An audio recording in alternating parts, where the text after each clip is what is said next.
30 मार्च से ये do not exercise वाली जो फैसिलिटी वो खत्म हो रही है। ये सर्कुलर वैसे आया था जनवरी में, लेकिन सबने मिस कर दिया था और आज फिर किसी की नजर पड़ी उस पर।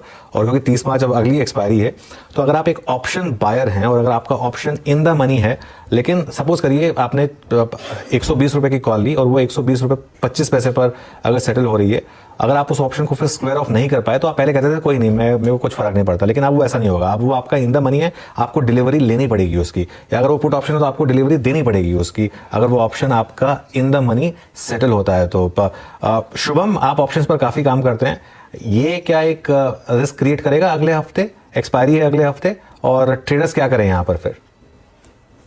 अनुज जी, बिल्कुल इस तरह का जो रिस्क है जहां पे अगर जस्ट इन केस अगर किसी के ध्यान में नहीं रहा कोई ट्रेड और वो एक्सपायर हो जाता है और मार्जिनली आप पहले हो सकता है इन द मनी नहीं था, लेकिन जब तक एक्सपायरी हुआ तब तक वो मार्जिनली इन द मनी आ जाएगा, तो ये बहुत बड़ा रिस्क है।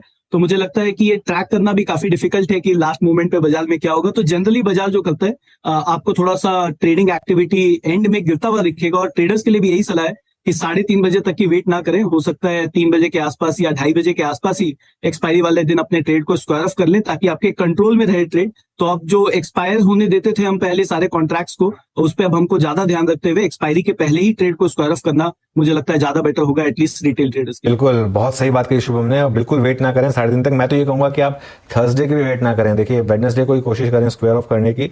और कई ट्रेडर्स क्या करते थे, 3 बजे अपना सिस्टम बंद करके कहते थे चलिए हो गया एक्सपायरी वाले दिन। अब आप अगर आपके पास पोजीशन है तो उसको ट्रैक करिए।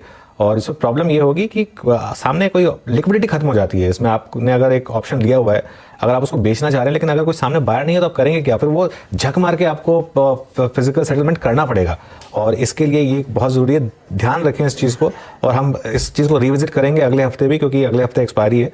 कि अगर आपके ऑप्शंस हैं इन द मनी होने के चांसेस हैं तो प्लीज़ उसमें थोड़ा सा ध्यान रखिए। एक अच्छी चीज़ हुई है कि कई ब्रोकर्स अब फिजिकल मार्जिन वैसे ही आपसे मांग रहे हैं ऑप्शंस में। इवन अगर आपके ऑप्शंस इन द मनी नहीं है तब भी वो आपसे एक फिजिकल डिलीवरी के मार्जिन वैसे ही मांग रहे हैं वेडनेसडे और थर्सडे को। तो वो आपको वैसे ही एक तरीके से फोर्स करता है कि ट्यूसडे तक आप अपने ऑप्शन जो है सारे के सारे कवर कर लें। आवाज़ पर हम लगातार अपने ट्रेडर्स को एक चीज़ बोलते आए हैं कि ट्यूसडे के बाद आप अगर कोई भी ऑप्शन ले रहे हैं उसको गैम्बलिंग की तरह मत अप्रोच करिए। वो टाइम चला गया। अब आप अगले महीने का ऑप्शन लीजिए। उस महीने के ऑप्शन में लेने का जो एक होता है ना कि एक टेम्पटेशन होती है कि मैं 2 रुपए का ऑप्शन लेके 8 रुपए में बेच दूंगा, उसमें 2 रुपए के चक्कर में आपका बहुत बड़ा नुकसान हो सकता है। क्योंकि ये आपको हिंडाल्को वाला मामला याद होगा, काफ़ी वो फेमस हुआ था। सिर्फ 15 पैसे इन द मनी वो ऑप्शन बंद हुआ था। अगले दिन जो ऑप्शन बायर था, पुट ऑप्शन बायर, उसको करीब 16 या 17 रुपए ज़्यादा देके वो डिलीवरी देनी पड़ी थी उस स्टॉक की।